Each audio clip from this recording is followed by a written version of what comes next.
Alors, bonjour Guy, bienvenue. Bonjour. On va commencer un peu avec une question pour mieux connaître la maladie et votre expérience avec ça. Alors, quels ont été les premiers changements ou symptômes qui sont apparus par vous dans votre situation? Mais le premier changement, je me suis aperçu, c'est que je voyageais beaucoup mon travail. Quand je revenais à la maison, à un moment donné, j'ai mentionné, est-ce que tu as fait le ménage cette semaine? Mon épouse a dit oui. J'avais des doutes. 2 semaines plus tard, je repars pour Calgary. Avant de partir, j'ai attaché les boyaux respirateurs avec du duct tape. Okay. Puis je suis parti de Calgary. Quand je suis revenu le vendredi, l'auto dans le driveway, les clés dans l'émission et le moteur marche. Rentré dans la maison, ma fille est là. J'ai demandé à ma fille, es-tu au courant de ça? Elle dit non. Elle dit, j'ai rentré la première. J'ai demandé à ma femme, as-tu laissé les clés dans la voiture? J'ai pas pris la voiture aujourd'hui. Tout de suite, j'ai été voir le boyau respirateur, il n'avait pas été touché. Elle s'était fait de ménage cette semaine, elle m'a dit oui hier. Donc, tout de suite, là, ça allait allumer, il y avait un problème. Le lundi matin, je contactais le médecin de famille. On a fait des rendez-vous avec les neurologues. C'est de même qu'on s'est aperçu parce que j'étais parti de la maison. Je suis arrêté à la maison tout le temps. Peut-être que je n'aurais pas été aussi éveillé à voir ces choses-là. Pour les familles ou pour les personnes qui ont des craintes ou qui pensent que leur membre de la famille change, c'est quoi, dans votre opinion, les choses importantes à faire dans ces situations? D'après moi, la première chose à faire, c'est contacter la Société Alzheimer pour aller chercher de l'information, voir si réellement on est dans cette direction-là, c'est-tu l'Alzheimer. On peut avoir des très bons conseils et par après, consulter le médecin de famille pour approfondir les recherches. OK. Et avec cette maladie, on sait qu'il y a plusieurs défis. Pour vous, c'était quoi exactement votre expérience? C'est quoi votre plus grand, des choses les plus difficiles depuis l'apparition de la maladie? Bien, il y a 2 choses. La première volet de la question, c'est que dans mon livre, c'était de donner la plus belle qualité de vie à ma femme pour le temps qu'elle va s'en souvenir. C'est de la gâter. Écoute, ça faisait 40 ans qu'on est mariés, c'est normal qu'on la gâte.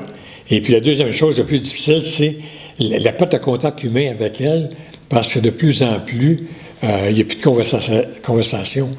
Présentement, elle n'a aucune notion de conversation. Si elle est heureuse, elle va crier. Si elle a une mauvaise humeur, elle va crier. Donc, c'est ça le plus dur, être capable de s'asseoir avec elle, prendre un café, parler de qu'est-ce qu'on a fait aujourd'hui, qu'est-ce qu'on va faire demain. C'est ça qui est le plus dur. Oui, oui. Dans votre expérience, quelle sorte de soutien était présent pour vous et comment vous avez le trouvé, cherché? Bien, comme je disais à plusieurs reprises, la chose la plus belle que j'ai faite, c'est d'avoir contacté la Société Alzheimer pour aller au groupe de soutien.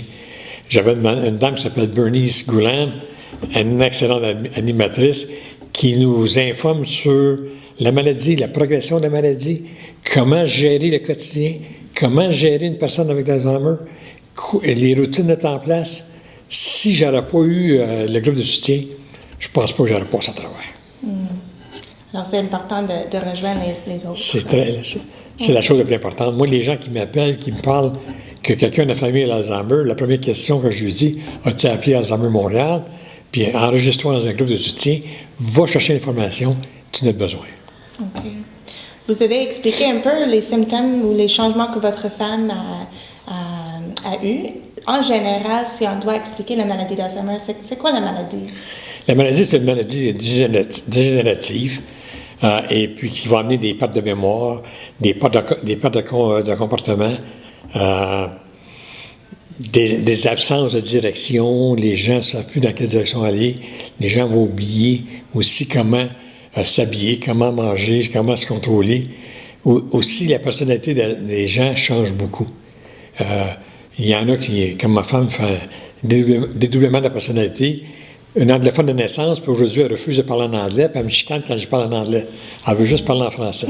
C'est tous des symptômes de ce côté-là qui fait que la maladie progresse. OK.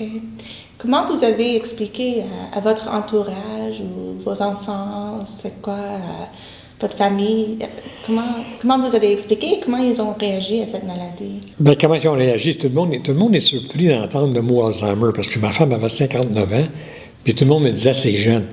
C'est vrai, c'est jeune, mais dans son cas, c'est héréditaire. On a eu des codes génétiques qui nous l'ont prouvé. Mais c'est d'expliquer aux gens c'est quoi la maladie d'Alzheimer, comment se comporter avec elle. De jamais arriver à ma femme et dire « Te souviens-tu de? » Ça, c'est la pire question. Les gens, ça fait un bout de temps qu'ils n'ont pas vu, qui viennent d'avoir, je les présente comme une nouvelle personne. Sandra, ça, c'est Jessica. Jessica fait ça dans la vie. On introduit la personne à mon épouse, puis c'est à peu près la seule manière de le faire, et non pas de dire « Te souviens-tu? » C'est un bon conseil, je pense, à donner au public, parce qu'on ne sait jamais. Des fois, des gens gèlent. C'est un conseil que j'ai eu de la société avec Bernice, et puis je l'ai mis en place, puis ça fonctionne très bien. De cette manière-là, ma femme ne panique pas pour savoir « M'as-tu m'en souvenir? » Tu te présentes quelqu'un de nouveau, ça passe bien, ça va bien, puis tout le monde est heureux. Une dernière question, je vais le faire en anglais, mais what would be your dreams, or how would you want things to move, in what direction, if you can make a change? If we could make a change, it would be research. Okay, the more research we could do, the more information we're going to get, the faster we'll find a cure for that disease. If we don't find a cure, we're in serious trouble. If you look at the percentage of people in the years to come will be affected by Alzheimer's, it's unreal. So that's what I'm saying. My wife went to a group of research at McGill. I'm saying, go for it. Get involved with research. Support financially, if you can, the research group. And let's find a cure for those people. Merci beaucoup. Merci.